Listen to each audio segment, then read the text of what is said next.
L'espérance au-delà du tombeau. C'est le titre de ce message, l'espérance au-delà du tombeau.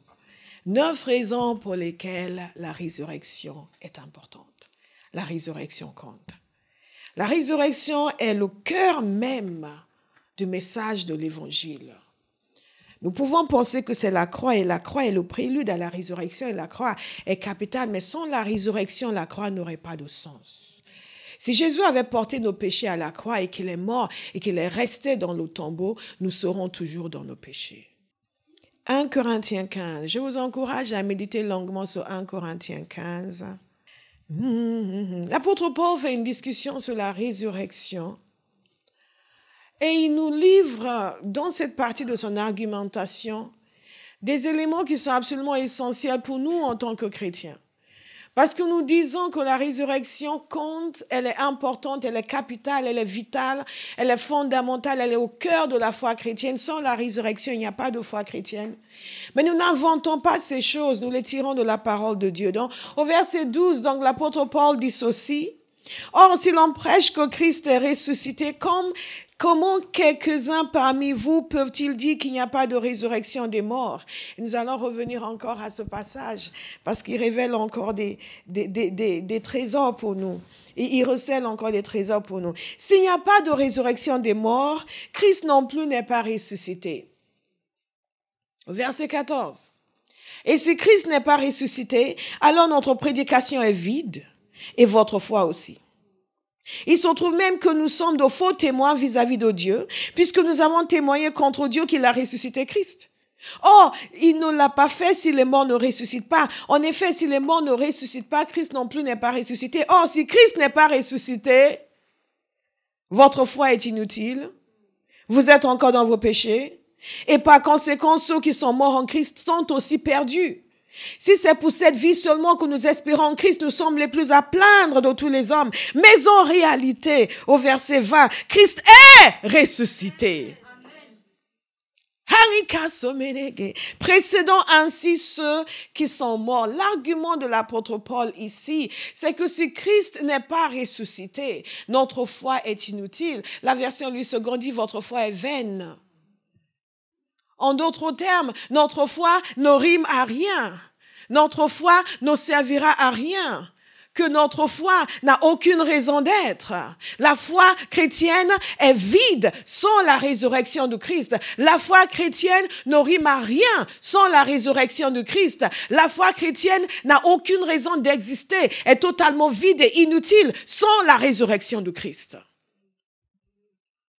Lorsque quelqu'un veut vous dire, nous sommes d'accord, nous servons le même Dieu, simplement, nous ne croyons pas que Jésus soit ressuscité d'entre les morts, mais ce n'est pas grave, on peut être d'accord pour dire que nous croyons la même chose. Nous pouvons dire respectueusement, nous vous aimons beaucoup, nous vous respectons, nous reconnaissons votre droit de croire ce que vous croyez, mais nous ne croyons pas la même chose. Oui, mais nous croyons tous en Dieu. Non, mais Dieu s'est révélé en Christ. Et si Christ n'est pas ressuscité, la foi chrétienne n'existe pas.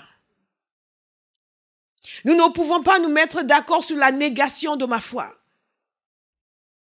Il est important pour nous de le saisir, chacun de nous, pour que nous ayons une compréhension de l'importance de la résurrection et que nous soyons constamment reconnaissants devant le Seigneur, devant le Père de l'avoir ressuscité.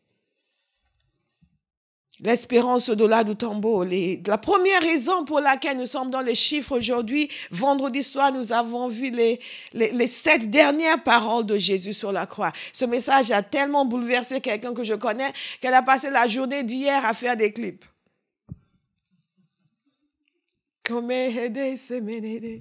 Passer la journée d'hier à faire des clips. Il faut absolument qu'on diffuse.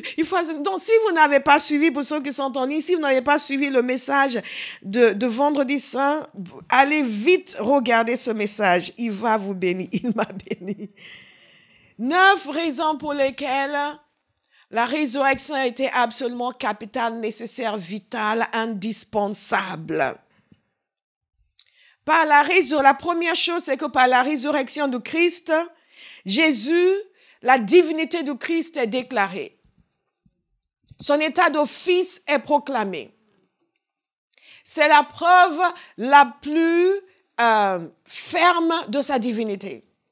Beaucoup de gens ont reconnu sa divinité pendant son existence. Lui-même a dit que lui et le Père étaient un.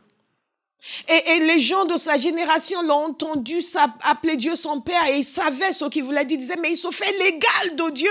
Ils voulaient donc le lapider parce que pour eux, c'était le blasphème.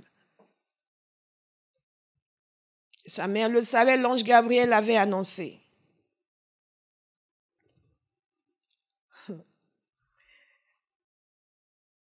C'est la déclaration de sa divinité, c'est la déclaration qu'il est le Fils de Dieu, c'est la déclaration qu'il est le Messie tant attendu d'Israël, le Sauveur du monde. Nous avons l'espérance au-delà du tombeau, parce qu'en sortant de ce tombeau, sa divinité a été déclarée. Romains 1, verset 1 nous dit ceci.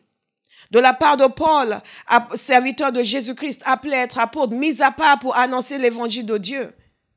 Cet évangile, Dieu l'avait promis auparavant par ses prophètes dans les Saintes Écritures. Il concerne son fils qui, en tant qu'homme, est né de la descendance de David et qui, du point de vue de l'Esprit Saint, a été déclaré fils de Dieu avec puissance par sa résurrection. Jésus-Christ notre Seigneur. C'est important pour nous de le comprendre, de le saisir et de l'en remercier. Vous savez, après ça, quand il est apparu à Jean, nous avons lu ce passage il n'y a pas longtemps. Et il s'est déclaré lui-même comme le premier et le dernier. Quand vous regardez dans l'Ancien Testament, c'est Dieu qui est considéré comme le premier et le dernier. Il dit, quand je le vis, je tombais à ses pieds comme mort. Il posa alors sa main droite sur moi en disant, n'aie pas peur, je suis le premier et le dernier. C'est une déclaration de sa divinité. Le vivant. Sa divinité est attestée par le fait qu'il est sorti, non seulement sorti du tombeau, mais sorti du tombeau pour ne plus jamais y retourner. Parce qu'il avait sorti Lazare de la tombe, vous vous souvenez? Mais Lazare a fini par mourir. Il a ressuscité la fille du chef, mais elle a fini par mourir. Jésus est le seul qui soit sorti du tombeau et qui soit resté vivant. Il déclare ainsi sa divinité. Il dit, je suis le premier et le dernier, le vivant.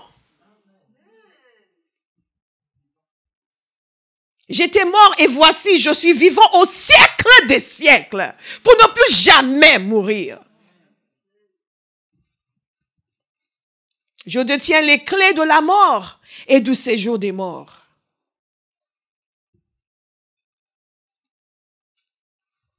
Il est déclaré comme le Messie d'Israël. L'apôtre Paul, l'apôtre Pierre, en parlant le jour de la Pentecôte, il a annoncé beaucoup de choses. Il a commencé à citer David. Quand David parlait du fait que mon corps reposera avec espérance, car tu n'abandonneras pas mon âme au séjour des morts. La prophétie de David concernant le Messie qui déclare lui-même, disons que tu n'abandonneras pas mon âme au séjour des morts. Acte 2, 35, qui cite le psaume 16. Tu ne permettras pas que ton sang connaisse la décomposition. C'est une appellation du Messie, le Saint, the Holy One. Tu ne permettras pas qu'il connaisse la décomposition. Et après, il continue en leur expliquant que David était prophète. Et donc, David savait que Dieu avait juré par serment de faire surgir le Messie, un de ses descendants, pour le faire asseoir sur son trône. Et il dit au verset 31, Acte 2, 31, c'est donc la résurrection du Christ qu'il a prévu et annoncé en disant qu'il ne serait pas abandonné au séjour des morts et que son corps ne connaîtra pas la décomposition. Par la résurrection, sa divinité est proclamée. Il est proclamé comme le Christ, le Sauveur. Par sa résurrection, vous voyez, dans ce passage que je vous ai lu en premier, Romains 1, il nous a dit ceci, Dieu l'avait promis auparavant par ses prophètes dans les Saintes Écritures. Le deuxième point que je vous donne ce matin, deuxième raison, c'est que par la résurrection, la véracité de la parole de Dieu est attestée. Il est attesté que Dieu ne ment pas et que Jésus ne ment pas. La vérité, Jésus est révélé comme l'homme de vérité, comme celui qui déclare la vérité. La vérité de la parole de Dieu est reconnue et proclamée. Et dans Romains, Paul dit, cet évangile, Dieu l'avait promis auparavant par ses prophètes dans les Saintes Écritures. Il l'a promis auparavant, il l'a accompli. Et le même apôtre Paul, lorsqu'il était à Antioche de Pisidie et qu'il était dans la synagogue, il est arrivé et comme c'était leur coutume, ils avaient l'habitude de faire, ils lui ont demandé s'il avait quelque chose à dire au peuple. Il ne savait pas que c'était un troublant qui était arrivé. Et Paul s'est levé, il a commencé à parler de l'histoire de leur peuple. Et ensuite, il a continué en parlant de Jésus. Je vous encourage vivement à lire ce passage. D'ailleurs, lisez tous ces passages où Paul entre dans une synagogue et commence à parler. Lisez comment il parle du Seigneur. Ça nous donnera des indications sur la manière d'évangéliser.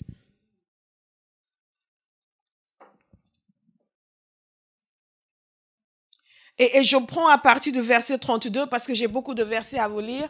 Aujourd'hui, je ne vais pas vous lire tout le passage, mais lisez ce qu'il a dit précédemment, comment il leur a expliqué leur histoire. Et Jésus, comment il a été crucifié. Après avoir accompli tout ce qui est écrit à son sujet, dit-il, je suis en train de vous dire que la résurrection prouve que la parole de Dieu est vraie.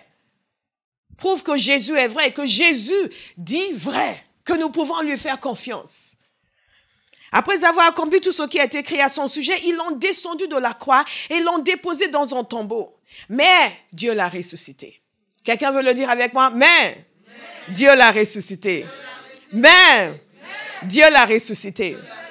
Alléluia. Il est apparu pendant plusieurs jours à ceux qui étaient montés avec lui de la Galilée à Jérusalem et qui sont maintenant ses témoins auprès du peuple. Et nous vous annonçons cette bonne nouvelle.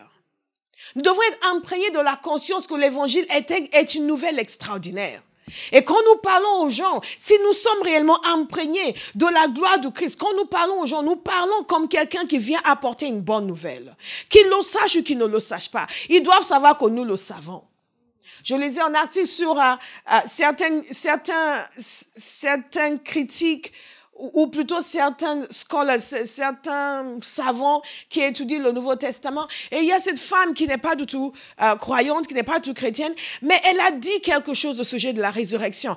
Elle a dit ceci, elle a dit une chose est certaine, c'est que ses disciples étaient convaincus de l'avoir vu ressusciter. Maintenant, il y a des gens qui disent, oui, mais non, c'est son mensonge. Non, elle était honnête. Elle a dit une chose est sûre, ils étaient convaincus de l'avoir vu ressusciter. Elle dit, je ne sais pas si c'est lui qu'ils ont vu, mais ils ont vu quelque chose. Elle était honnête. Et les gens qui étudient le Nouveau Testament en savent beaucoup plus que beaucoup de gens que vous rencontrez dans la rue que, ouais, mais ils ont changé les textes. Ils ne savent absolument rien. Qui c'est qui les îles? Et c'est quand que, oui, mais bon, au 3e siècle, au 4e siècle, ils ne savent rien. Ils ont changé et parce que vous ne savez rien non plus. Vous êtes affectés par ce qu'ils pensent. Mais vous savez beaucoup de choses à Abba House. Amen. Alléluia. Quelqu'un me disait la semaine dernière, discuter avec quelqu'un qui posait beaucoup de questions. Il a dit, mais heureusement que j'ai écouté, pasteur, hein, quand vous enseignez. Il faut écouter quand on enseigne. On apprend des choses. Et ça nous permet de pouvoir témoigner, de pouvoir dire des choses sensées aux gens. Elle a dit, ils ont vu quelque chose. Quand nous annonçons l'évangile comme des gens qui ont vu quelque chose. Mais nous, c'est plus que quelque chose. Nous avons vu Jésus. La conviction absolue de sa résurrection. Et l'apôtre Paul leur dit ici, qui sont les témoins auprès du peuple. Ils ont vu. Et nous vous annonçons cette bonne nouvelle. Et à tous ceux qui nous suivent et qui vont regarder ce message, c'est une bonne nouvelle que nous vous annonçons. Vous n'êtes peut-être pas encore chrétien aujourd'hui, mais c'est une bonne nouvelle. Oubliez tout ce qui vous a été dit sur le christianisme. Écoutez ceci, c'est une bonne nouvelle. Jésus est venu pour vous donner la vie éternelle. Ce que vous vivez aujourd'hui, ce n'est pas la vie. Mais quand vous donnerez votre vie à Jésus, vous connaîtrez la vraie vie. Parce que c'est pour vous qu'il est mort à la croix. Et c'est pour vous qu'il est ressuscité. Alléluia. Et il dit ceci, écoutez attentivement, nous sommes en train de dire que la résurrection de Jésus atteste la véracité des Écritures. Et l'apôtre Paul continue en disant la promesse, et nous vous annonçons cette bonne nouvelle, la promesse faite à nos ancêtres. Dieu l'a accomplie pour nous. Leurs descendants en ressuscitant Jésus, conformément à ce qui est écrit dans le psaume 2, tu es mon fils, je t'ai engendré aujourd'hui. Qu'est-ce que Paul est en train de dire aujourd'hui? Qu'est-ce qu'il est en train de dire là, ce jour-là, à Antioche en Pisidie? Il est en train de leur expliquer que la résurrection de Jésus était l'accomplissement des Écritures. La promesse faite à nos pères. Et il cite le psaume 2. Il dit, comme il est écrit dans le psaume 2, tu es mon fils, je t'ai engendré aujourd'hui. Il l'a ressuscité, de telle sorte qu'il ne retournera pas à la décomposition. Dites, il est vivant. Jésus dit, je suis le vivant. Dites, il est le vivant. Il ne retournera pas à la décomposition. Nous ne servons pas un prophète décédé. Nous servons Jésus ressuscité. Come on, Abba House. Or, après avoir dans sa propre génération été au service de la volonté de Dieu, David est mort, a rejoint ses ancêtres et a connu la décomposition. En revanche, celui que Dieu a ressuscité ne l'a pas connu. Alléluia. Celui que Dieu a ressuscité ne l'a pas connu. Et qu'est-ce qu'il dit ici? Oh, il a cité le psaume 2 en attestant la véracité des Écritures. Il a cité ensuite cette dernière partie, la décomposition. C'est le psaume 16, le même que Pierre a cité le jour de la Pentecôte. Alléluia. C'est ce que je vous ai lu précédemment. Il a cité le fait que David était un prophète. Il était en train de prophétiser concernant le Messie. En d'autres termes, la parole de Dieu est vraie. Encore, l'acte 26, l'apôtre Paul affirme devant le roi Agrippa, pendant son entretien avec le roi Agrippa, avant qu'il ne parte à Rome. Il dit ceci, je cite juste une partie de ce qu'il a dit, son discours est très long. Le roi Agrippa en était tout retourné. Verset 22, acte 26, verset 22, ce que je déclare, ce n'est rien d'autre que les événements dont les prophètes et Moïse ont annoncé l'accomplissement. C'est-à-dire que le Messie souffrirait et qu'il serait le premier à ressusciter pour annoncer la lumière du salut, non seulement au peuple juif, mais aussi aux non-juifs. Dis donc, c'est ce que les Écritures nous ont dit. C'est ce que Moïse a annoncé. C'est ce que les prophètes ont annoncé. Quand il parle des prophètes de Moïse, il parle de la parole de Dieu, de la Torah. C'est ce qui a été annoncé. God is a good God. Jésus lui-même a annoncé sa mort et sa résurrection. Plusieurs fois, il a parlé avec ses disciples. Et nous voyons qu'il a dit vrai. Nous pouvons lui faire confiance. Il ne nous a pas menti. God is a good God. Notez les références si vous voulez aller étudier plus tard. Matthieu 12, verset 38. Les spécialistes de la loi et les pharisiens ont commencé à lui demander un signe miraculeux. Il leur a dit que leur génération était mauvaise et adultère et réclamait un signe, mais que le seul signe qui leur sera donné, c'était le signe de Jonas. Comme Jonas était dans le ventre d'un grand poisson 3 jours, 3 nuits, et de même le Fils de l'homme sera 3 jours et 3 nuits dans la terre. Marc 9, 31. Il déclare aussi en enseignant à ses disciples que le Fils de l'homme sera livré entre les mains des hommes. Ils le feront mourir. Et 3 jours après avoir été mis à mort, il ressuscitera. Ils le feront mourir et il va ressusciter. Dites, il est ressuscité. Il est ressuscité. Ressuscité. Ressuscité. Ressuscité.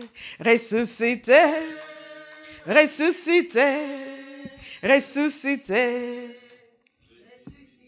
Hey, hey, hey, Hosanna, Amen, Hosanna, oh, hallelujah, Maranatha, Hosanna, Amen, Hosanna, oh, hallelujah, Maranatha.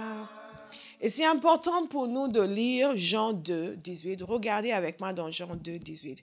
Parce qu'il y a une explication de texte qui nous est donnée. Dans Jean 2, 18.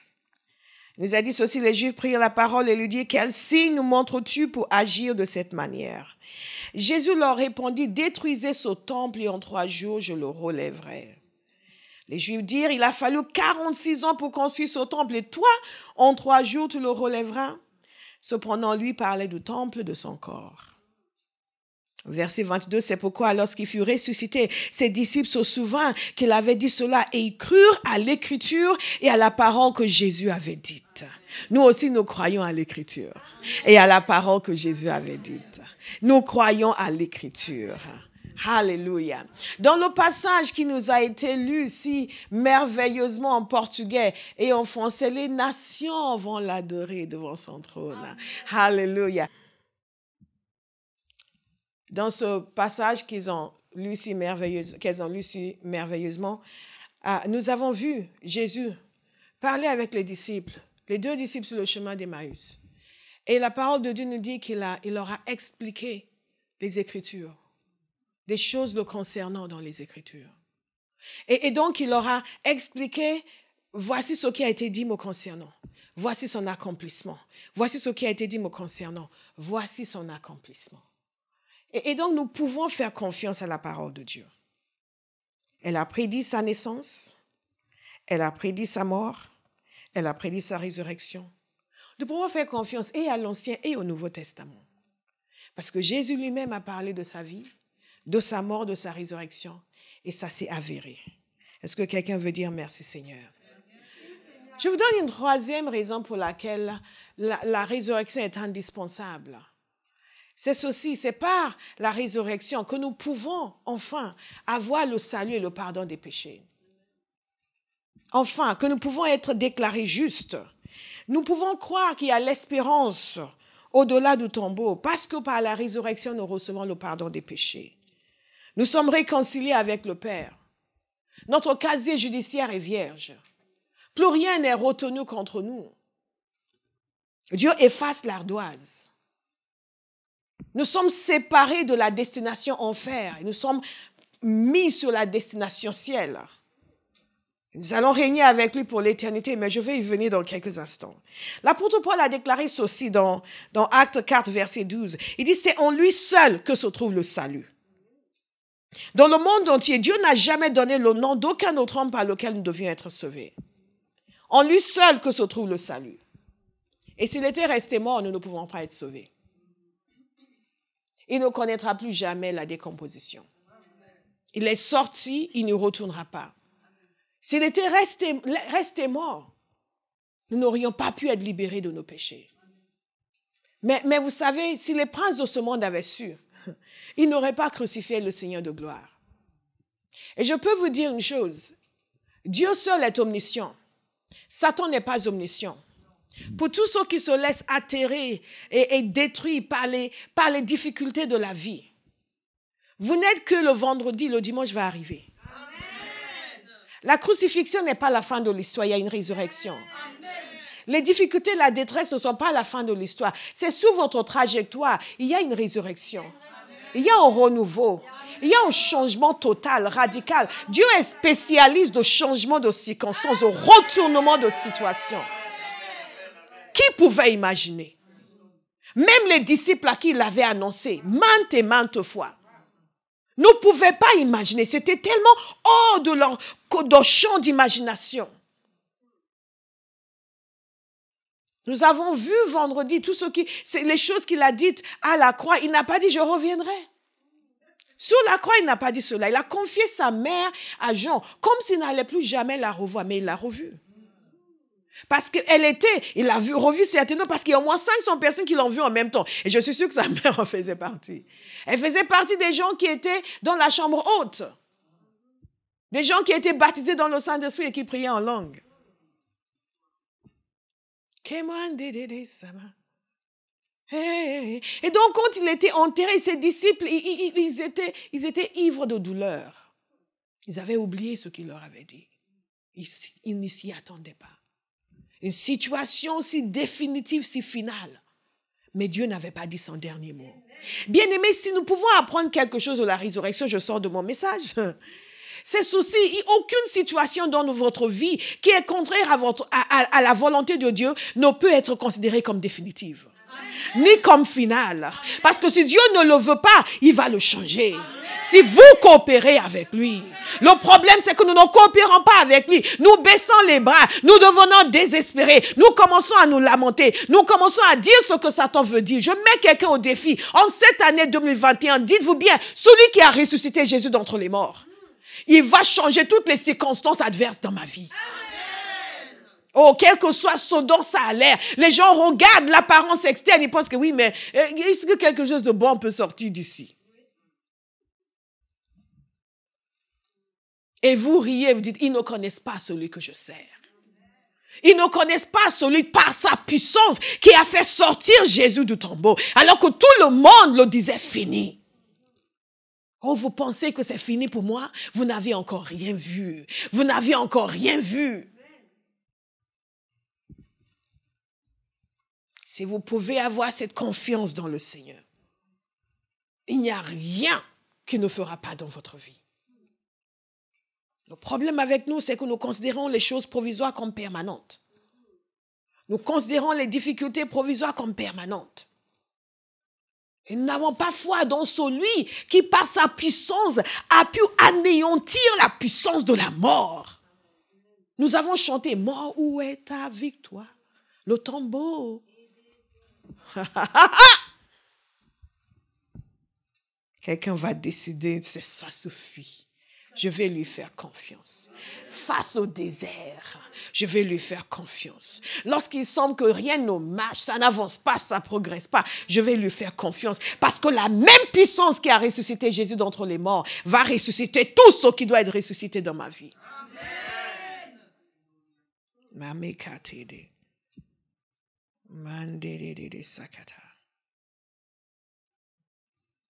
Il a sorti du tombeau. La parole de Dieu nous dit ceci dans Romains 4, verset 23. Vous savez, nous sommes souvent très légers. Dieu n'est pas léger. Je dis à chaque fois à Bauhaus que nous dansons, nous sautons, pas parce que nous sommes légers, mais parce que nous avons vu quelque chose.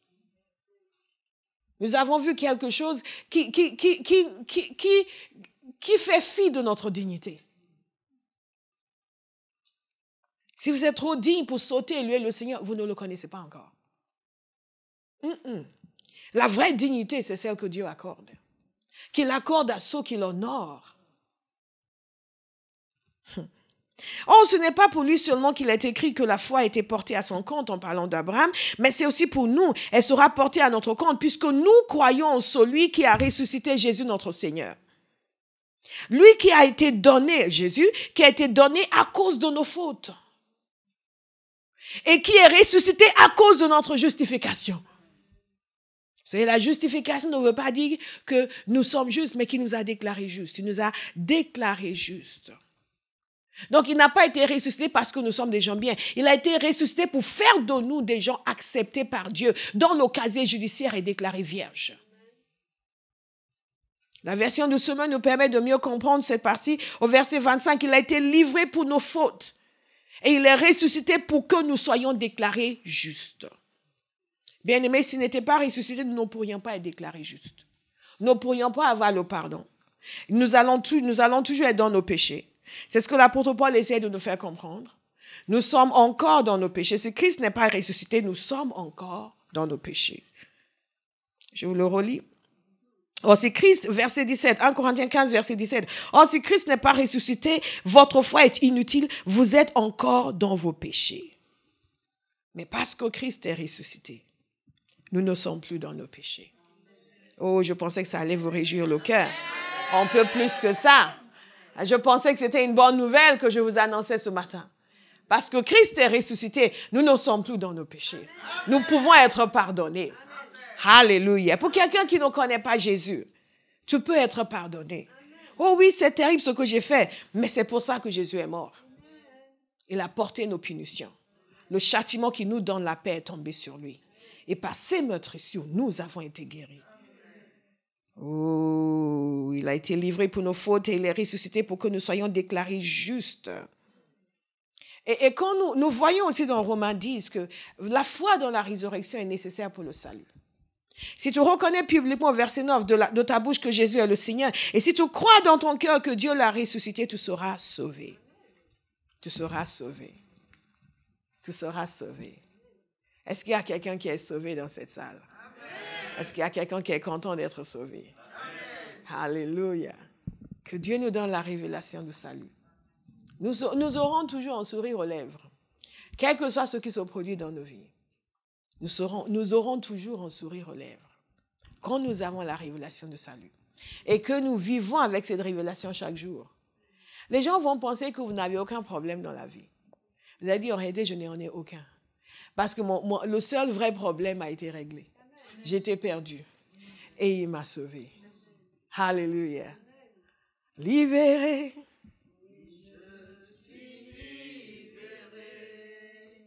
Mes péchés sont pardonnés. Maintenant je suis sauvé, délivré Oui, je suis délivré par le sang de l'agneau.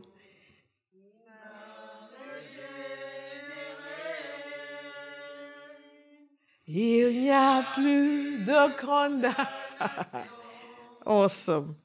Plus de condamnation. Jésus-Christ a payé ma rançon. Il n'y a plus de condamnation. Il n'y a plus de condamnation. Plus de condamnation. Plus de condamnation. Je suis libéré, racheté en son nom. Ça, c'est notre histoire. Ça, c'est notre témoignage.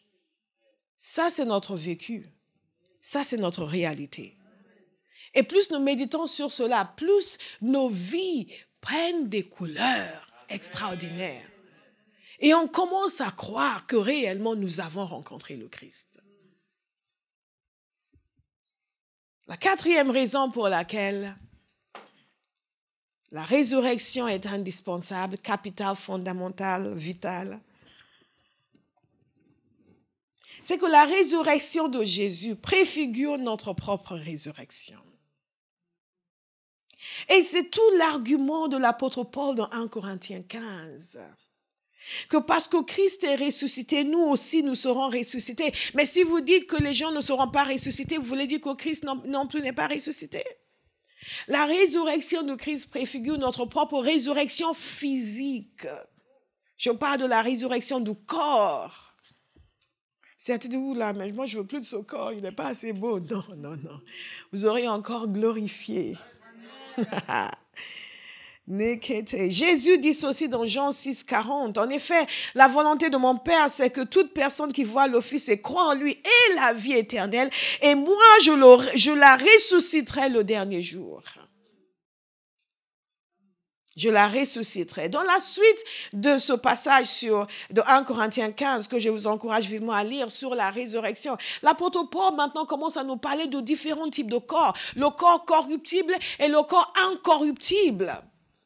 Et qu'il nous faut tous revêtir l'incorruptibilité. Donc nous sommes dans une période intermédiaire où nous sommes nés de nouveau et si vous mourrez aujourd'hui, vous n'avez pas encore le corps glorifié. Vous partez pour être avec le Seigneur, mais un jour, que le Seigneur a déterminé, il y aura une résurrection des morts et nous allons être revêtis d'un corps glorifié, comme Jésus. It's so good, it's so good, it's so good, it's so good, it's so good. Ooh, it's so good, it's so good. The word of the Lord is so good. L'apôtre Pierre avait raison. Il a dit, nous ne racontons pas des fables habilement conçues. Nous étions témoins de sa majesté. Je vous invite pendant 30 secondes à prier pour une plus grande révélation de la parole de Dieu, afin que vous puissiez réellement être des témoins de sa majesté dans votre génération. Prions pendant quelques instants. Priez, demandez au Seigneur une plus grande révélation de sa parole, de sa personne. Hey, I want to see what I don't see right now. Take me deeper, Lord. Deeper. Deeper, Lord. Take me deeper into your heart. Take me deeper into your heart. Show me things that I should know that I do not know, oh Lord. Take me deeper into your heart. Take me deeper, oh Lord, take me deeper. Show me things that I should know that I do not know, oh Lord. Take me deeper into your word. Take me deeper into your word. Priez, priez, priez, priez, priez, priez à Bauhaus, priez, demandez. Oh Lord, let your word be alive to me. Let your word be alive in me. Truth. Saturé par la vérité. Saturé par la conscience de la réalité et de la véracité de cet évangile auquel nous avons adhéré.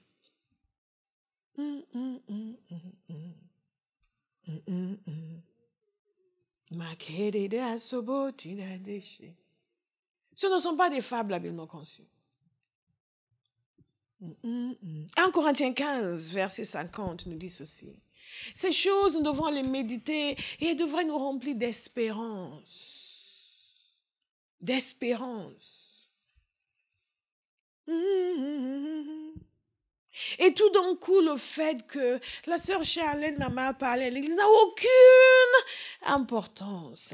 Le temps que nous prenons sur des choses petites, futiles, montre à quel point nous souffrons une carence de révélation.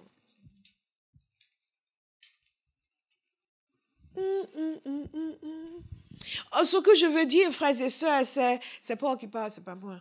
Ce que je veux dire, frères et sœurs, c'est que notre nature actuelle ne peut pas hériter du royaume de Dieu et que ce qui est corruptible n'hérite pas non plus de l'incorruptibilité. Voici, je vous dis en mystère, nous ne mourrons pas tous, mais nous tous nous serons transformés.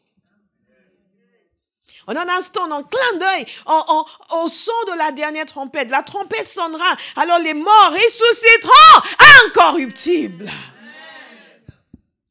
Et nous serons transformés.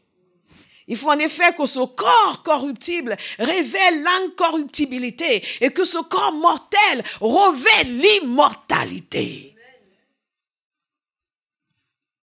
Lorsque ce corps corruptible aura revêtu l'incorruptibilité et que ce corps mortel aura revêtu l'immortalité, alors s'accomplira cette parole de l'Écriture. La mort a été engloutie dans la victoire. Cela s'est produit pour Jésus, ça va se produire pour nous. Alléluia. Ça va se produire pour nous. Il y a une résurrection du corps, une réelle.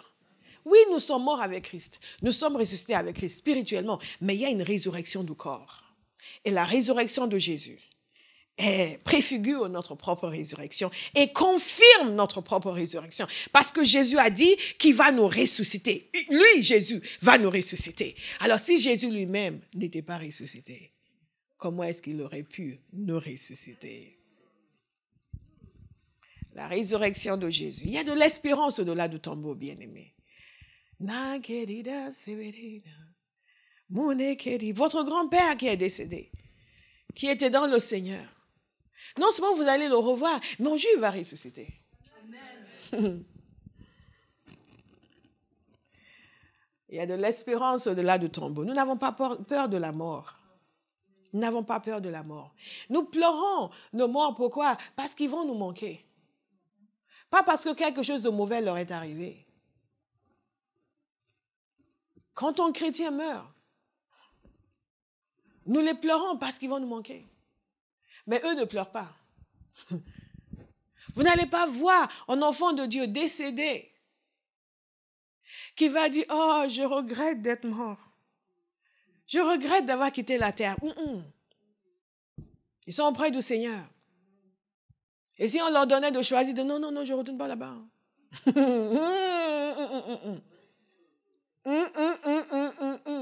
Je reste ici. Nous sommes là. C'est ce que l'apôtre Paul avait vu. Il avait vu. Il a dit, moi j'ai hâte de partir pour être avec le Seigneur. Je prie que ce soit votre témoignage. Amen. Que vous ayez une telle révélation de Christ et des gloires célestes. Que vous avez hâte, vous aussi, d'être avec lui. Mais vous restez là uniquement pour le servir.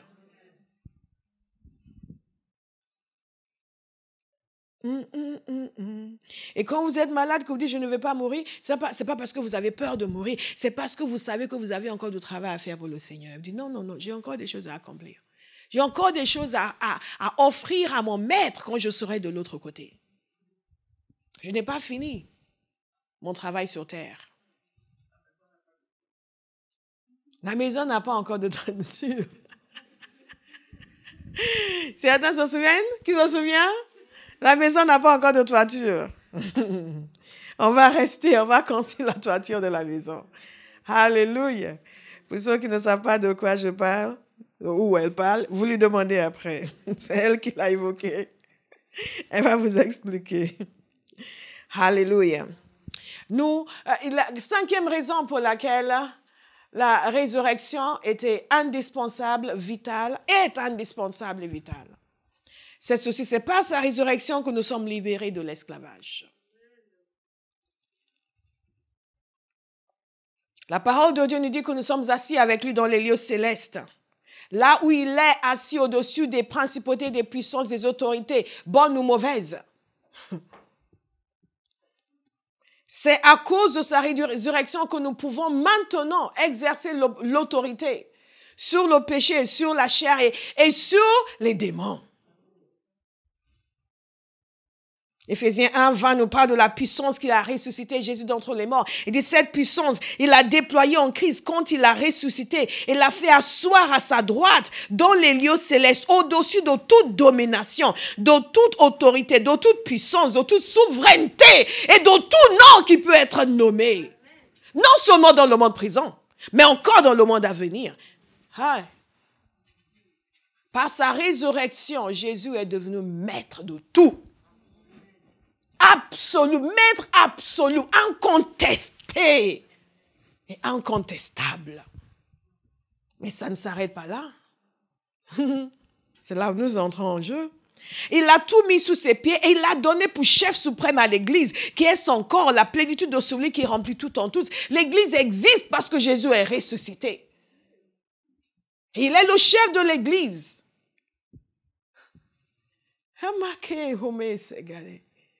Et par l'Église, il exprime sa domination sur la terre aujourd'hui. Quand quelqu'un entre ici et qu'il a besoin d'être libéré de puissances diverses et variées, qui va le faire? L'Église. Pourquoi est-ce que nous pouvons le faire? Pourquoi est-ce qu'il a l'autorité? Parce qu'il est ressuscité. Éphésiens 2:4 nous dit ceci, mais Dieu est riche en compassion. À cause du grand amour dont il nous a aimés, nous qui étions morts en raison de nos fautes, il nous a rendus à la vie avec Christ. C'est par grâce que vous êtes sauvés. Il nous a ressuscités et fait asseoir avec lui dans les lieux célestes en Jésus-Christ. Hey! Au-dessus des principautés, des puissances, des dominations et des autorités.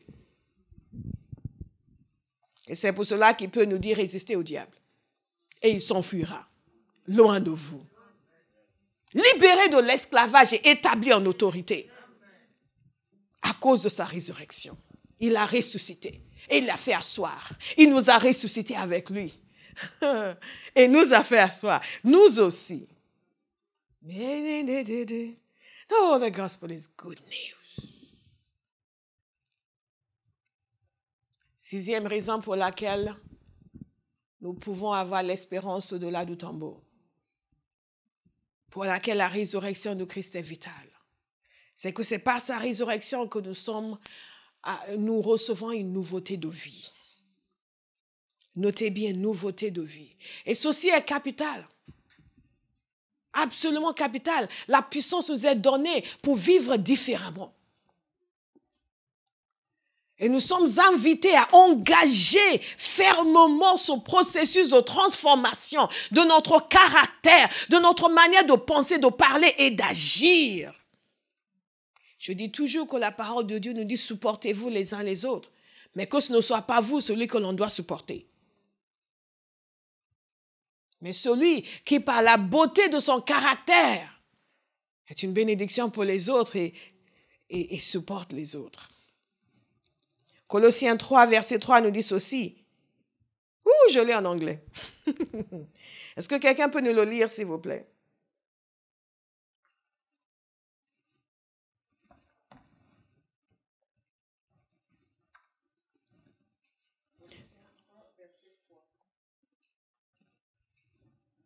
Car vous êtes morts et votre vie est cachée avec Christ en Dieu.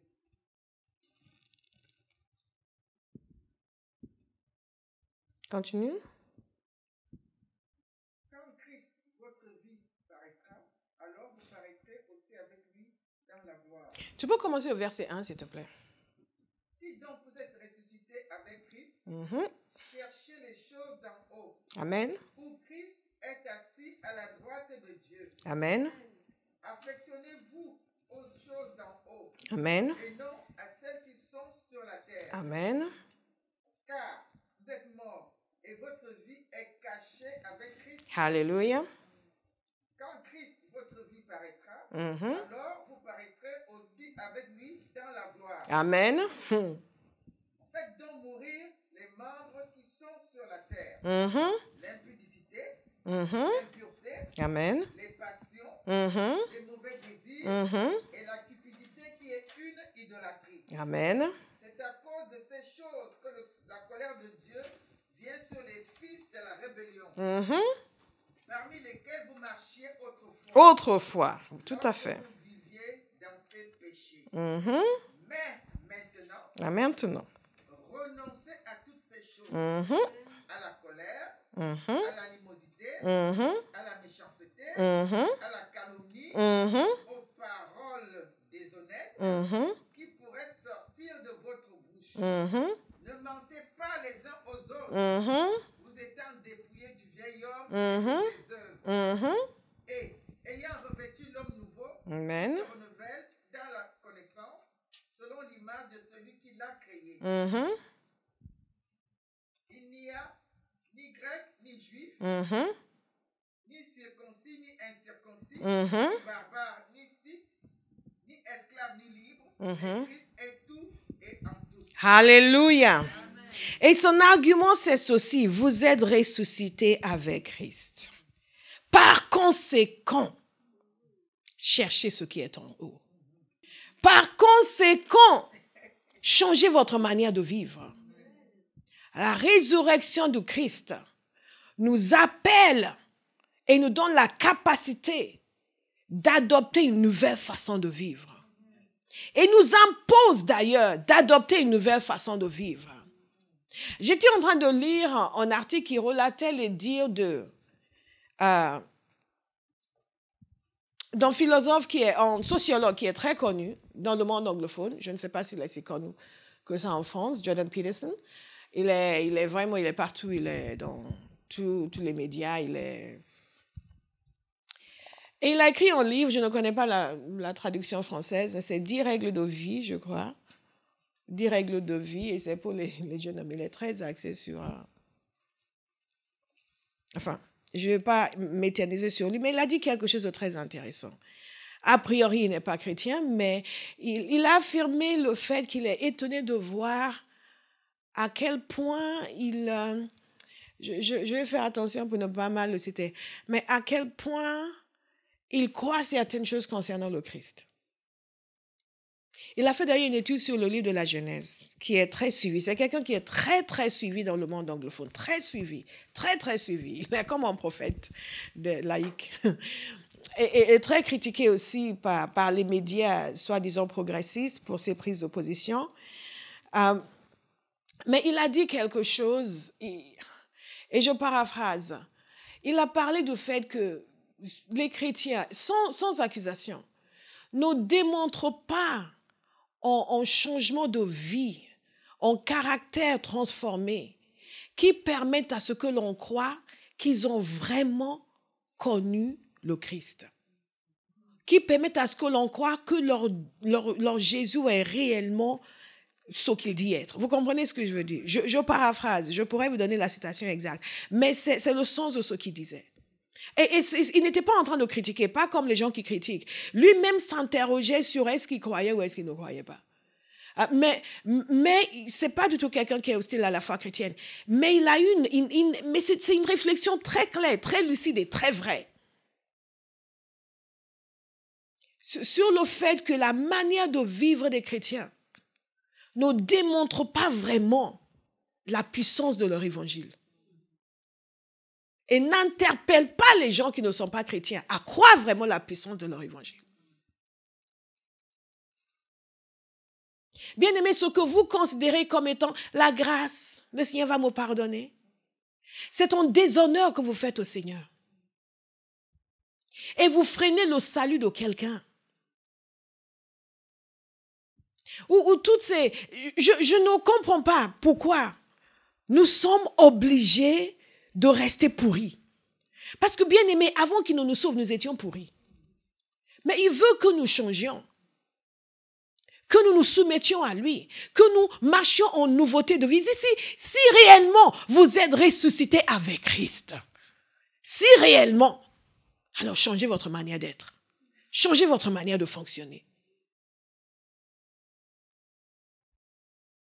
Arrêtez de vouloir continuer à vivre les mêmes travers et à les imposer aux autres, à les imposer aux serviteurs de Dieu. Mais je suis comme ça, mais change, change, change, change.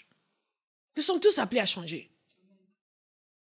Et c'est indispensable si nous voulons que notre génération entende l'évangile que nous annonçons. Nous devons, Jésus mérite au moins ça de notre part. Ne pas le discréditer devant les gens. Ne pas discréditer son œuvre, la croix, la résurrection, le prix qu'il a payé, que les gens s'en moquent à cause de nous. Parce qu'il nous veut dire, please. If your God is God, why hasn't he changed you? Si ton Dieu est Dieu, pourquoi tu n'as pas changé toi? Combien de fois les gens se comparent aux chrétiens? Et on voit le chrétien désagréable, acariâtre, méchant. Et celui qui n'est pas chrétien est beaucoup plus gentil. Vous avez même du mal parfois à annoncer l'évangile à certaines personnes parce que vous dites, son collègue qui est chrétien. Mais nous savons que ce n'est pas par les œuvres. N'est-ce pas? Donc parfois je dis, you're too nice not to be saved. Bien-aimés, assumons nos responsabilités. Nous célébrons la résurrection, pas uniquement pour crier, sauter et danser, mais prenons la décision aujourd'hui de marcher en nouveauté de vie. Prenons la décision de laisser Dieu travailler notre caractère et de cesser de toujours dire oui, c'est une attaque. Ce n'est pas une attaque, c'est une conviction de péché. Nous n'aimons pas tout ce qui nous rend inconfortables. Bien-aimés, si Dieu va vous travailler, il va vous rendre inconfortables. Jésus n'est pas toujours en train de vous caresser. Seigneur, non. Il y a des fois, vous pleurez. Et vous pleurez, ce n'est pas parce que Satan est venu vous attaquer. C'est parce que Dieu est en train de mettre le doigt sur votre mauvais caractère. Nous fuyons, nous fuyons, nous fuyons. Il y a des gens qui fuient une église parce que, oui, mais on prêche la condamnation. Ce n'est pas la condamnation, c'est la vérité. Tous sont condamnés parce que tu ne veux pas changer. Bien-aimé, la parole de Dieu nous dit de marcher en nouveauté de vie. Prenons la décision que nous n'allons pas célébrer la croix et la résurrection avec nos lèvres, mais avec notre vie, avec notre caractère. Laissez Dieu nous transformer. Laissez-le nous convaincre de péché. Cessons de fuir. À chaque fois qu'il y a quelque chose et nous devons travailler sur nous-mêmes, nous fuyons. Même les gens du monde savent qu'ils doivent travailler sur eux-mêmes. Parce qu'ils ont un objectif, donc ils savent qu'ils doivent travailler sur eux-mêmes, ils doivent travailler sur, alors ils doivent être un peu plus zen, se mettre moins en colère, ils doivent aussi, parce qu'ils veulent réussir et ils savent qu'il y a certains traits de caractère qui sont rédhibitoires. Mais est-ce que nous voulons réussir notre vie chrétienne? Est-ce que nous voulons réussir notre témoignage sur la terre? Est-ce que nous voulons honorer le Seigneur? Est-ce que nous voulons que quelque part les gens autour de nous puissent voir que nous avons changé, qu'ils voient que ce Jésus en qui nous croyons est réel?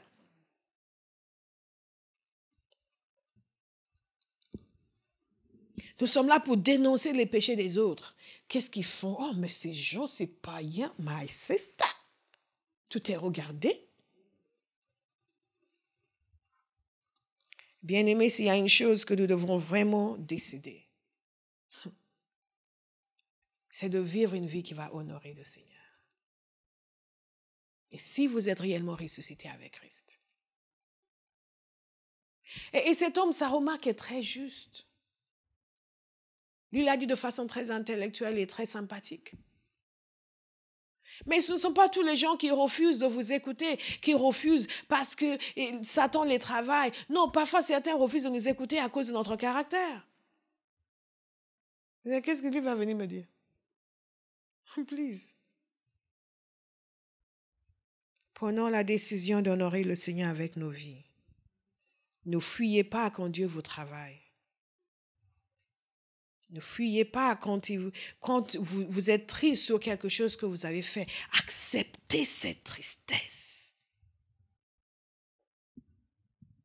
Si vous l'acceptez. Non, mais moi j'ai la joie. Il n'y a pas de joie sans sanctification. Si nous ne laissons pas le Seigneur nous travailler, Satan va nous condamner. Et beaucoup de gens se sont condamnés en permanence parce qu'ils n'ont pas laissé le Seigneur les travailler. Bien aimé, la parole de Dieu est claire. Et les chrétiens, évidemment, il n'y a pas de liste exhaustive de péchés dans la Bible. Mais nous avons le Saint-Esprit qui nous convainc, qui nous montre, qui nous dit, nous avons des responsables spirituels qui nous disent. Vous dites à quelqu'un, il faut travailler cette arrogance. Comment ça, moi arrogant, mais comment vous me dites une chose pareille? Moi arrogant. Non mais attends, pasteur, c'est quoi? Moi je suis arrogant. Non, tu n'es pas, tu es très humble. Attends. Je me prosterne devant ton trône. Nous sommes une génération qui ne voulons pas, on ne doit pas nous dire quoi que ce soit. Mais la parole de Dieu nous montre clairement que si nous sommes ressuscités avec Christ, ça doit nous imposer un style de vie. Ne vous mentez pas les uns aux autres. Bien aimé, un des péchés les plus courants dans l'église, c'est le mensonge. Je ne sais pas combien de fois je prie où je n'entends pas. I silence those lying voices. Mais qui sont ces gens qui sont tout le temps en train de mentir? Des mensonges, des mensonges, des mensonges, des mensonges, des mensonges. Oh, ça n'a pas d'importance. Oh, oui, c'est pas vrai, mais c'est pas grave.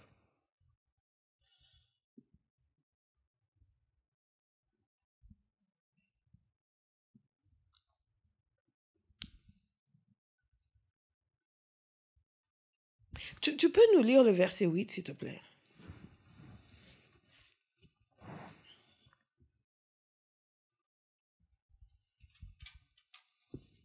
Tu as déjà fermé le passage? Je ne veux pas vous lire je l'ai en anglais dans mes notes. Mais maintenant, renoncez à toutes ces choses, à la colère, à l'animosité, à la méchanceté, à la calomnie, aux paroles déshonnêtes qui pourraient sortir de votre bouche. À la colère. À l'animosité, la méchanceté, la calomnie, aux paroles déshonnêtes. Est-ce que quelqu'un a la version seconde 21?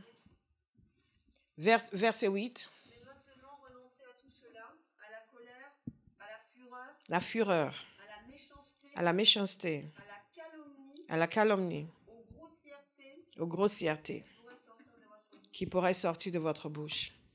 Vous imaginez? Ça, c'est les chrétiens. La fureur, la méchanceté, la calomnie. Alors, la calomnie, oui. Nous devons reconnaître que la calomnie est très répandue dans l'Église. C'est même promis au rang de vertu chez certains. Et les gens ne se sentent pas du tout gênés. Ils ne sont pas, doesn't bother them. Ils n'ont aucune conviction. Ils sont en train de calomnier. Ça ne les dérange pas du tout. La parole de Dieu nous dit que si nous sommes ressuscités avec Christ, nous devons mettre fin à ce genre de choses. Nous devons mettre fin à ce genre de choses. Nous recevons une nouvelle vie. Et nous recevons la capacité de marcher dans la sainteté. De vivre d'une manière agréable à Dieu. Et ça, c'est quelque chose d'extraordinaire. De par la puissance de la résurrection, le même esprit est venu en nous, qui a ressuscité Jésus d'entre les morts. Et c'est ça le 7e point.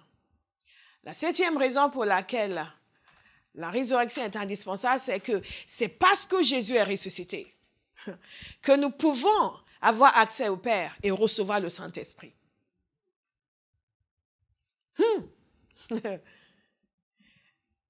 Après sa résurrection, avant de repartir au ciel, il a dit à ses disciples, vous recevrez une puissance, le Saint-Esprit survenant sur vous.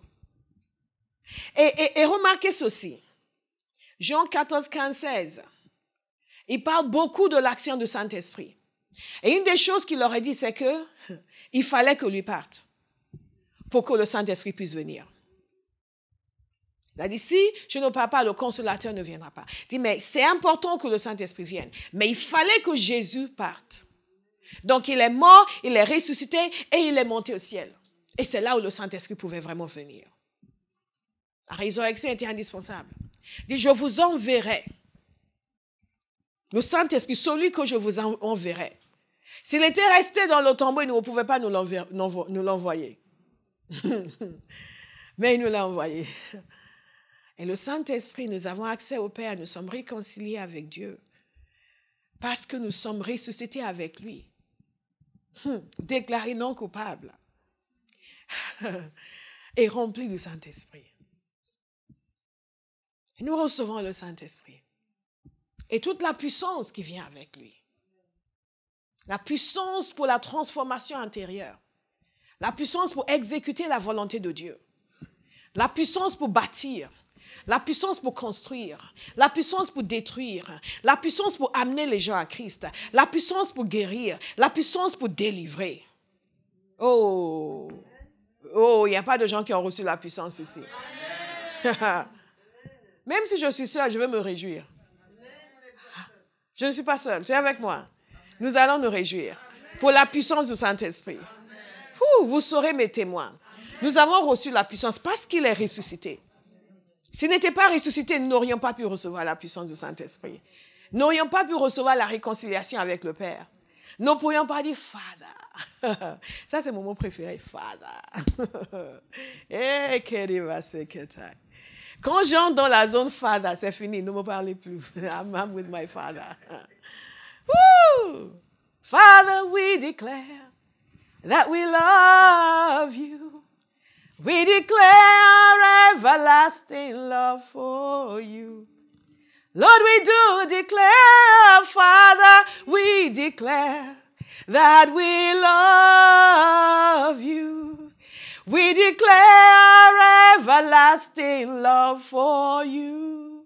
And we will say that you are good, and all the miracles you've done have brought us life. And we are changed, and all the hope we have, we place in you right now. Oh, Father, we love you. And we thank you for the resurrection. Cette relation que nous avons avec le Père n'a été rendue possible que parce que Christ est sorti du tombeau. Et qu'il a pu nous sauver et nous réconcilier avec le Père. La présence et la puissance du Saint-Esprit dans nos vies n'est possible que parce que Christ est sorti du tombeau. Nous pouvons donc être remplis du Saint-Esprit. Quelqu'un me disait, ne pas tellement croire les dogmes chrétiens, mais y croire à l'Esprit. Quel esprit? Il n'y a aucune relation possible avec le Saint-Esprit sans passer par le Christ.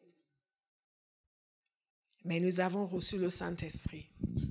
Nous pouvons manifester les dons de l'Esprit. Libérer des paroles prophétiques. Pourquoi? Parce que Christ est ressuscité. Et dans les églises traditionnelles, ils ont tendance à, surtout les églises non charismatiques, évangéliques non charismatiques, ils ont tendance à beaucoup parler de la croix, un peu de la résurrection, mais peu du Saint-Esprit. Et nous, les chrétiens charismatiques, pentecôtistes, nous avons tendance à beaucoup parler du Saint-Esprit, mais peu de la croix et de la résurrection. Mais sans la résurrection, il n'y a pas de Saint-Esprit qui viendra sur nous. Et vous savez, il nous a dit dans Éphésiens 2, verset 16. Verset 16, il a voulu les réconcilier.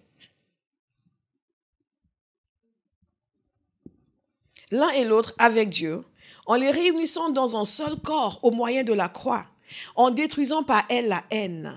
Il est venu annoncer la paix à vous qui étiez loin et à ceux qui étaient près. À travers lui, en effet, nous avons les uns et les autres accès auprès du Père par le même esprit. Ainsi donc, vous n'êtes plus des étrangers, ni des résidents temporaires. Vous êtes au contraire citoyens des saints, membres de la famille de Dieu, unis dans la croix. Alléluia. Unis dans la croix. En lui, tout détruit, détruisant la haine.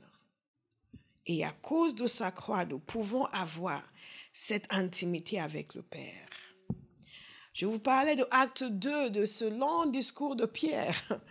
Et au verset 32, il dit ceci, c'est ce Jésus que Dieu a ressuscité. Nous en sommes tous témoins. Lorsque vous lisez la prédication des apôtres, vous allez voir qu'ils parlaient tout le temps de la résurrection. Tout le temps de la résurrection. Comme preuve de sa divinité, preuve du fait qu'il est le Messie, preuve du fait qu'il est le Sauveur. Élevé à la droite de Dieu, il a reçu du Père le Saint-Esprit qui avait été promis et il l'a déversé, comme vous le voyez et l'entendez. Vous voyez le lien, il a été ressuscité, il est élevé à la droite du Père, il a déversé le Saint-Esprit. Hey! Et après, il parle encore de David. David, en effet, n'est pas monté au ciel, mais il dit lui-même, le Seigneur a dit à mon Seigneur, assieds-toi à ma droite, jusqu'à ce que j'ai fait de tes ennemis ton marchepied, que toute la communauté d'Israël sache, que tout Abaha sache, que tous les gens qui nous suivent en ligne sachent, avec certitude, que Dieu a fait Seigneur et Messie, ce Jésus que vous avez crucifié. Alléluia, Seigneur. Il exprime ainsi sa divinité. Le 8e point que je vais vous donner aujourd'hui. Ce point 8, il n'en reste que un. Mais ce 8e est très long.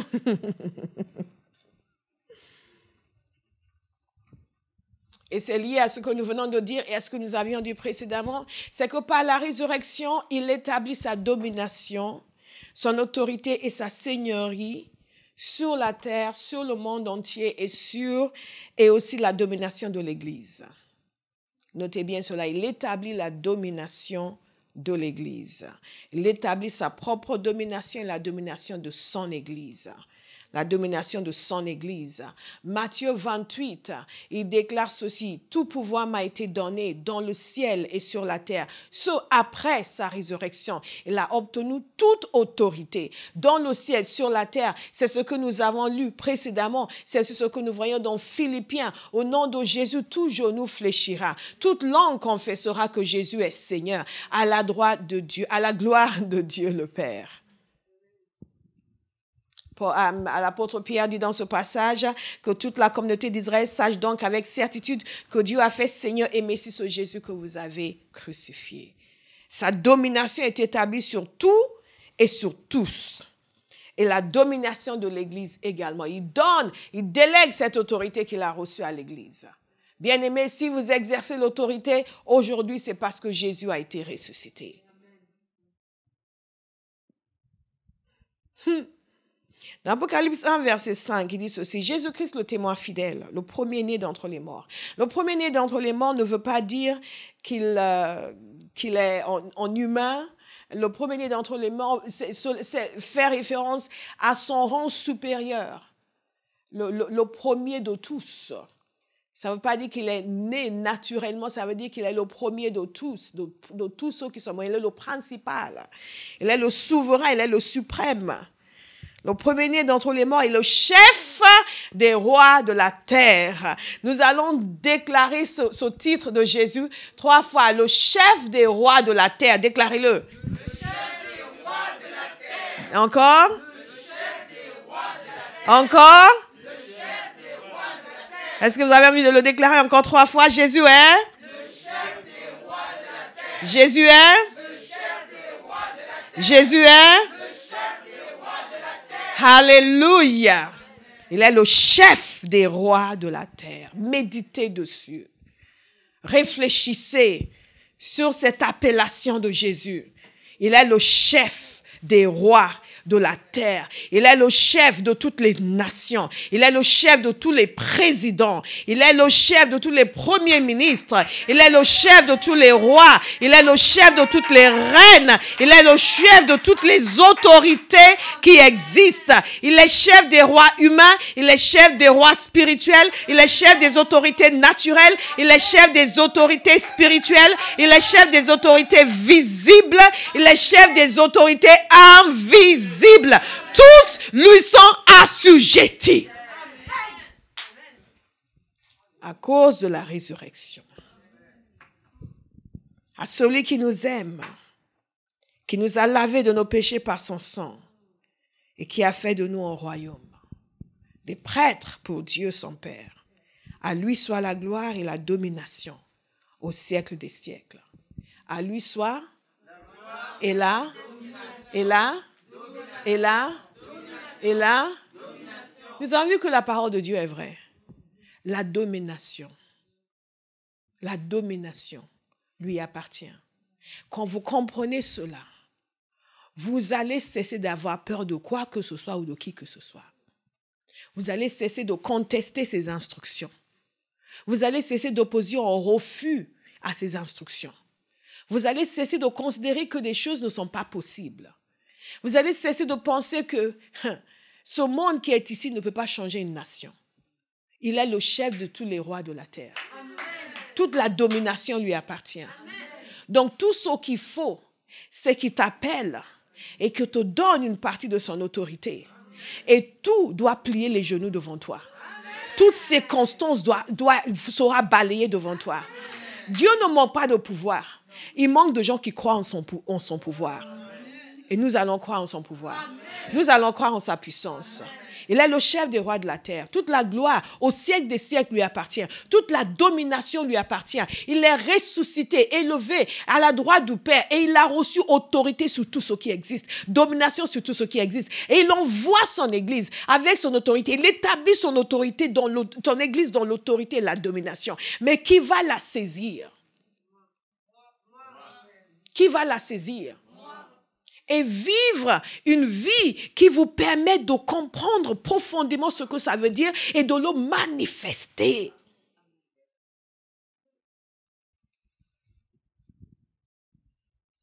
Au lieu de vous réveiller, non, mais je priais, je sais pas ce qui m'arrive. Domination. Dites domination. Domination. Domination. Domination. C'est juste une question de révélation. C'est tout. C'est une question de révélation. Et vous allez pouvoir comprendre qu'on peut prendre Hamid qui est là douce comme elle en a l'air et calme comme elle en a l'air. Je sais qu'elle est assez agitée, mais elle a l'air calme en ce moment. Mais donc, on peut la prendre et la jeter au milieu de Besançon. Toute seule, elle dit, tu vas commencer une œuvre ici. Et elle va dire, pourquoi pas? Parce qu'elle est consciente du fait qu'il est le chef de tous les rois de la terre. Il est le chef de toutes les mairies. Il est le chef de tous les maires, de tous les conseillers généraux. Oh, ils n'en veulent pas une église. Et qui a demandé leur avis? Mais au lieu de comprendre qu'il est le chef, nous sommes facilement intimidés. Oui, ils ont écrit quelque chose dans le journal, mais c'est leur métier d'écrire quelque chose. What is your problem?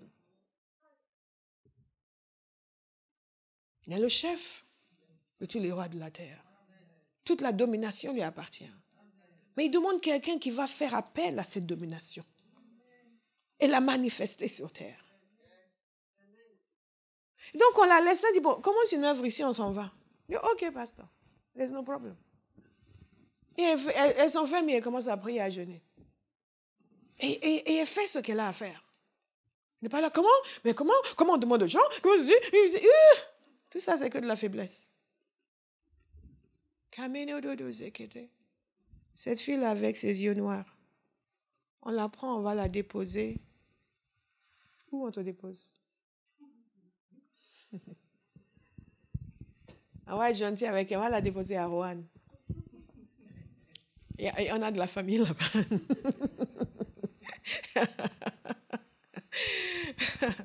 On va dire, ok, no problem, pasteur. Ok, quand on revient, on va revenir te voir d'ici 6 mois. Mais commence l'œuvre. No problem, pasteur. Parce qu'il a la domination. Amen. La résurrection a des conséquences réelles pour notre manière de vivre, notre relation avec le Seigneur. Une compréhension de ce que cela implique veut dire que nous vivons différemment. Ce ne sont pas des histoires. Ce sont des histoires vraies. À lui soit la gloire et la domination au siècle des siècles. En d'autres termes, pour toujours. Pas uniquement en 2021 parce que nous sommes en train de chanter à lui soit la gloire. Non, au siècle des siècles. Quand tous ceux qui vous détestent aujourd'hui seraient déjà partis, il est toujours le roi. Il est toujours le chef des rois de la terre. Je suis toujours émerveillée à chaque fois, quand le président Giscard d'Estaing est décédé, j'ai commencé à réfléchir. J'ai dit, waouh. Quand le président Chirac est décédé aussi, j'ai commencé à réfléchir. Mais moi, quand j'avais une passion pour la politique, c'est ces hommes qui m'inspiraient, leur manière de faire de la politique. Je les suivais, mais vous ne pouvez même pas imaginer la passion que j'avais pour la politique. Je les suivais, je connaissais leurs discours, les différents partis politiques, j'étais à fond dedans. Et j'ai beaucoup aimé cette génération d'hommes politiques, les Philippe Séguin, les Charles Pasqua. Je trouve qu'ils avaient quelque chose. Enfin, je ne fais pas de politique, je ne parle pas de parti, le président Mitterrand aussi. Mais simplement pour vous dire, et au fur et à mesure qu'ils ont commencé à mourir, je dis, hey, life. Here today, gone tomorrow. Ils étaient, comme on dit en anglais, larger than life. Des personnalités. Des personnalités. Des personnalités. Personnalités. Et l'un par un. Je pense que celui qui m'a le plus marqué, c'est le président Chirac, quand il est décédé. Ça m'a touché, ça m'a fait quelque chose. Et j'ai réfléchi encore sur le sens de l'existence humaine. Les rois passent, les présidents passent, mais Jésus est éternel. Chef des rois passés, chef des rois présents, chef des rois futurs. Il y a une autre génération.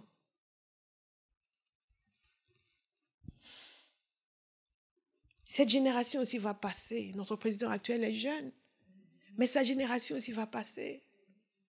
Il y aura un quinquennat et après ce sera fini. Dans le temps, c'était les septennats. Qu'est-ce qui restait longtemps? Et oui, le président Mitterrand a fait 14 ans. Et ça va passer. Après, d'autres vont venir. Et ça va passer et d'autres vont venir. Et même ma fille ici va avoir des cheveux blancs un jour. Elle va bien les cacher, je suis sûre, la connaissant. Et bien aimé, il est celui qui est éternel. Il était et il sera pour toujours. Qu'aucun roi, aucun chef, aucune autorité humaine ne vous intimide. Laissez-vous impressionner par celui qui est le chef de tous les rois et qui ne passera jamais. Sa domination est au siècle des siècles. Et le 9e et dernier point que je vais vous donner aujourd'hui, je vois que vous êtes triste de voir qu'on va déjà finir, c'est ceci, c'est que la résurrection de Jésus nous garantit avec certitude le jugement des pécheurs et la récompense des justes. Parce que c'est Jésus qui est le juge. Et le Père lui a donné de juger. Et le fait qu'il soit ressuscité veut dire que ce jugement sera réel. Et aussi la récompense sera réelle.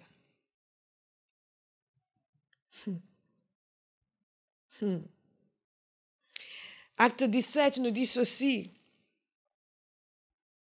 Il a fixé un jour, verset 31, il a fixé un jour où il jugera le monde avec justice par l'homme qu'il a désigné. Il en a donné à tous une preuve certaine en le ressuscitant.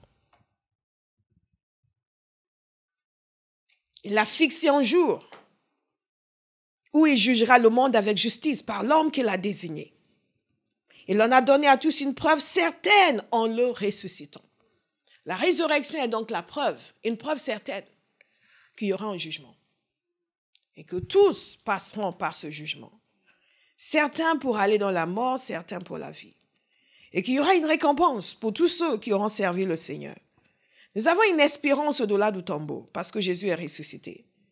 Et il nous a donné, nous avons lu dans ces passages de Apocalypse 2 que nous sommes en train d'étudier en ce moment, et Apocalypse 3, la certitude de la récompense des justes. Et il dit clairement à celui qui vaincra, je donnerai de manger de l'arbre de la vie. À celui qui vaincra, je donnerai la couronne de vie. Je donnerai une pierre à celui sur laquelle sera inscrit un nom nouveau. À celui qui vaincra. À chaque fois, il dit à celui qui vaincra. Et parce que lui est le vivant, il est ressuscité et que le jour est certain, le jour du jugement est certain, la récompense aussi est certaine pour tous ceux qui vont vaincre. Amen. Il y a une espérance au-delà du tombeau. Ma question aujourd'hui, c'est est-ce que vous avez cette espérance?